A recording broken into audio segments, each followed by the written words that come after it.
আমরা তো already pregnancy 3টে ট্রাইমেস্টার নিয়ে আলোচনা করে নিয়েছি। এবার আমরা কি শিখেছি যে ফার্স্ট ট্রাইমেস্টার অফ প্রেগন্যান্সিতে মর্নিং সিকনেসটা কিন্তু অনেক বেশি থাকে, মর্নিং সিকনেসের সিমটম অনেক বেশি থাকে। এবং ফার্স্ট ট্রাইমেস্টার অফ প্রেগন্যান্সিতে জেনে রাখতে হবে আয়রনের রিকোয়ারমেন্ট কিন্তু অত বেশি থাকে না। সেই জন্য ফার্স্ট ট্রাইমেস্টার অফ প্রেগন্যান্সিতে আমরা আয়রন দিই না। আর যদি আমরা আয়রন দিয়ে থাকি সমস্যাটা কি হবে, যেহেতু মর্নিং সিকনেস তার রয়েছে, মর্নিং সিকনেসের সিমটম রয়েছে, আয়রন দিলে এই মর্নিং সিকনেসের সিমটম কিন্তু আরো খারাপের দিকে যাবে। সেই জন্য জেনারেলি ফার্স্ট ট্রাইমেস্টার অফ প্রেগন্যান্সিতে আমরা আয়রন প্রিপারেশন গুলোকে, আয়রন সাপ্লিমেন্ট গুলোকে আমরা অ্যাভয়েড করি। কিন্তু সেকেন্ড ট্রাইমেস্টার থেকে কিন্তু আমরা আয়রন দিই, কারণ মোটামুটি 12 উইকস অফ জেস্টেশন থেকে কিন্তু আয়রন শুরু করে দেওয়া উচিত। এবার একটা জিনিস জানতে হবে যে সেকেন্ড ট্রাইমেস্টার অফ প্রেগন্যান্সিতে কি হয়, ওখানে কিন্তু মর্নিং সিকনেস, যেটা মর্নিং সিকনেস কিন্তু সাবসাইড হয়ে যায়। ফার্স্ট ট্রাইমেস্টার অফ প্রেগন্যান্সিতে কি দেখলাম আমরা, যে মর্নিং সিকনেস রয়েছে, আয়রন দিলে অসুবিধা, কারণ মর্নিং সিকনেসের সিমটম গুলো কি হবে, আরো খারাপ হবে। কিন্তু সেকেন্ড ট্রাইমেস্টার অফ প্রেগন্যান্সিতে আমরা কি দেখি, মর্নিং সিকনেস সেরকম থাকে না, সেটা সাবসাইড হয়ে যায়, তাহলে আমরা আয়রন দিতে কোনো অসুবিধা নেই।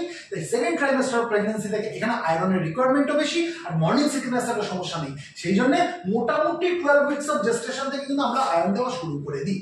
এবার এই যে আয়রন সাপ্লিমেন্ট আমরা যেটা দিচ্ছি সেটা কিভাবে নেওয়া উচিত, আইডিয়ালি সেটা নেওয়া উচিত এমটি স্টমাকে, মানে ব্রেকফাস্টের 1 ঘন্টা আগে, কারণ এতে অ্যাবজর্পশন খুব ভালো হয়।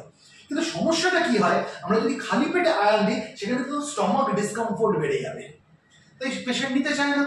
প্রেগন্যান্ট ওমেন এমনি তার শরীরে একটা অস্বস্তি রয়েছে, তারপরে যদি স্টমাক ডিসকমফোর্ট হয় তিনি নিতে চাইবেন না, তাহলে তাকে কি করতে হবে, ব্রেকফাস্টের পরে নিতে হবে। কিন্তু প্রোভাইডেড ব্রেকফাস্টের পরে নিলে কিন্তু একটা জিনিস জেনে রাখতে হবে, আয়রনের অ্যাবজর্পশনটা কিন্তু কমে যাবে, কারণ যত আমি খালি পেটের দিকে নেব তত আয়রনের অ্যাবজর্পশন বাড়ে, কিন্তু যেই মুহূর্তে আমি খাওয়ার পরে নিচ্ছি আয়রনের অ্যাবজর্পশন কমে যায়। আর কি কি জিনিস মাথায় রাখতে হবে, আমি কখনোই দুধের সঙ্গে আমি আয়রন নেব না। কেন? কারণ দুধের মধ্যে প্রচুর পরিমাণ ক্যালসিয়াম থাকে। এই ক্যালসিয়াম আর আয়রন কিন্তু যে স্মল ইন্টেস্টাইনে ট্রান্সপোর্ট রিসেপ্টর থাকে তার জন্য দুজনেই কম্পিট করছে, যার কারণে কি হয়, আয়রনের অ্যাবজর্পশনটা অনেকটা কিন্তু কমে যায়। সেই জন্য ক্যালসিয়ামের সঙ্গে কিন্তু আমরা আয়রন একসাথে আমরা নিতে পারবো না। সেই কারণে বারণ করে যে দুধের সঙ্গে কখনো আয়রন প্রিপারেশন নেবো না। আমি জল দিয়ে আয়রন খেতে পারি, কিন্তু আমি দুধ দিয়ে আয়রন খাবো না। বুঝাতে পারলাম? এর পাশাপাশি হচ্ছে কফি বা টি, এর সঙ্গেও কিন্তু আমরা আয়রন প্রিপারেশন দেবো না। যে আমি চা খেয়ে নিলাম, আয়রন খেয়ে নিলাম বা আয়রন সাপ্লিমেন্টেশন নিলাম, তারপরে আমি কফি খেয়ে নিলাম, করবো না। কেন? কারণ এর মধ্যে পলিফেনলস থাকে, ট্যানিনস থাকে, এরা কি করে, এরা আয়রনের সঙ্গে বাইন্ড হয়ে যায়। বাইন্ড হয়ে গেলে কি হবে, আয়রনের ওই অ্যাবজর্পশনটা কিন্তু অনেকটা কমে যাবে। ঠিক আছে, binds to iron and reduce its absorption.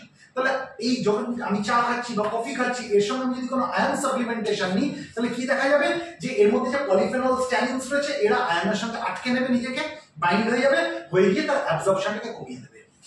এবার আয়রন সাপ্লিমেন্ট আমি খাওয়ারের পরেও কেন খাই না, কেন খালি পেটের দিকে খাওয়া উচিত?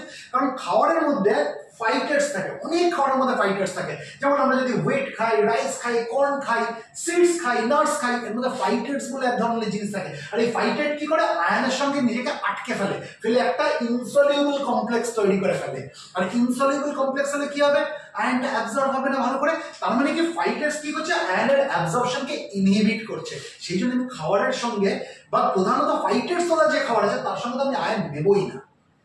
এবার আয়রনের সঙ্গে আমি যদি অ্যাসকর্বিক অ্যাসিড নিই, অর্থাৎ ভিটামিন সি নিই, যেসব খাবারের মধ্যে ভিটামিন সি আছে সেটা কিন্তু নেওয়া ভালো। কারণ এই ভিটামিন সি কি করে, আয়রনকে সলিউবল তৈরি করে, কারণ এই আয়রনের সঙ্গে একটা সলিউবল কমপ্লেক্স তৈরি করে। আর যেহেতু সলিউবল কমপ্লেক্স হয়ে যায়, তাই আয়রনটা খুব সুন্দরভাবে অ্যাবজর্ব হয়। তার মানে আমরা এই ভিটামিন সি বা অ্যাসকর্বিক অ্যাসিডকে কি দেখলাম, আয়রনের অ্যাবজর্পশনকে ইমপ্রুভ করতে সাহায্য করে। দিস ইজ ভেরি ইম্পর্টেন্ট, এটা মাথায় রাখতে হবে যে অ্যাসকর্বিক অ্যাসিড বা ভিটামিন সি, অ্যাসকর্বিক অ্যাসিডে যে ভিটামিন সি হতে, এরা কি করছে, আয়রনের অ্যাবজর্পশনটাকে ইমপ্রুভ করছে। কেন? কারণ এরা আয়রনের সঙ্গে একটা সলিউবল কমপ্লেক্স তৈরি করছে, যার কারণে আয়রনটা ভালোভাবে অ্যাবজর্ব হচ্ছে। এবার আয়রন তো মার্কেটে অনেক ফর্মে থাকে, ফেরিক ফর্মে থাকে, ফেরাস ফর্মে থাকে। আমরা কোন ফর্মটাকে প্রেফার করি? আমরা সবসময় ফেরাস ফর্মকে প্রেফার করি, যেটা হচ্ছে মোর সলিউবল। ইনফ্যাক্ট আমি যদি ফেরিক ফর্মেও নিই, সেটা কিন্তু ফেরিক ফর্মে অ্যাবজর্ব হবে না। এই ফেরিক ফর্মটা আলটিমেটলি ফেরাস ফর্মে কনভার্ট হবে শরীরের মধ্যে, তারপরেই কিন্তু সেটা অ্যাবজর্ব হবে। তাহলে আমি ফেরিক ফর্ম নেবো কেন? আমি ফেরাস ফর্ম নেবো। এবার এই ফেরাস ফর্মের আমি আয়রন নিলাম, তার সঙ্গে আমি অ্যাসকর্বিক অ্যাসিডের একটা কম্বিনেশন নিলাম, তাহলে জিনিসটা আরো ভালোভাবে অ্যাবজর্ব হবে।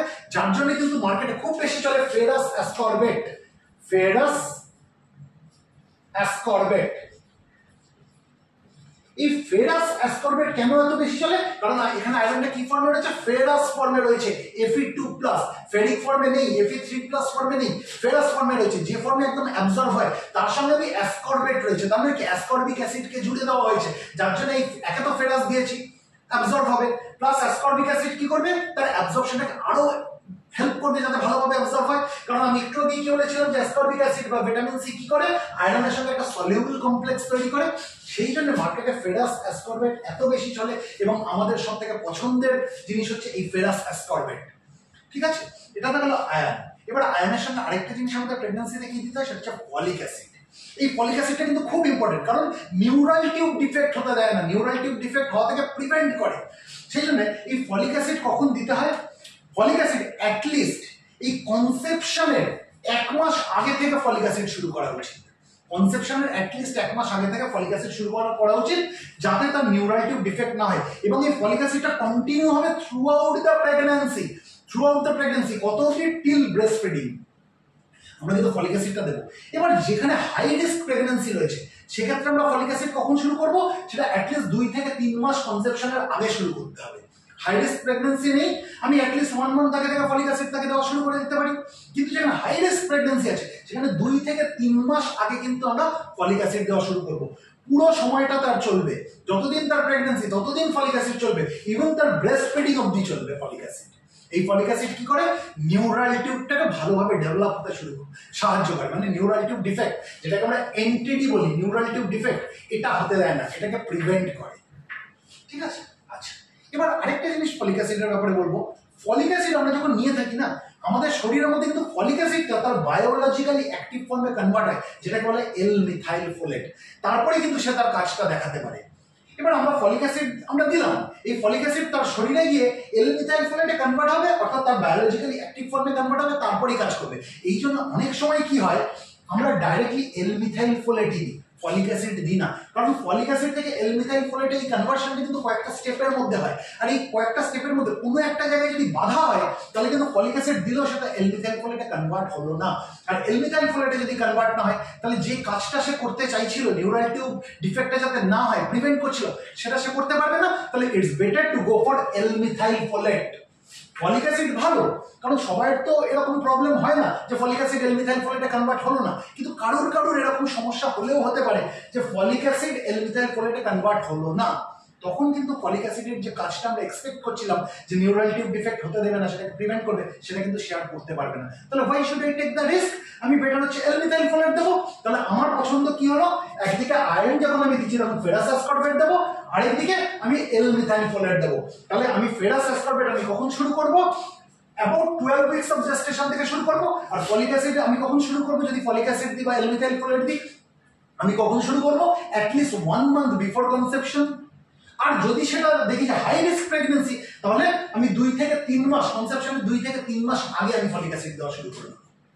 তাহলে বোঝাতে পারলাম মোটামুটি কনসেপ্টটা, যে কেন আমরা ফেরাস অ্যাসকর্বেটকে পছন্দ করি আর কেন আমরা L-মিথাইল ফোলেটকে পছন্দ করি।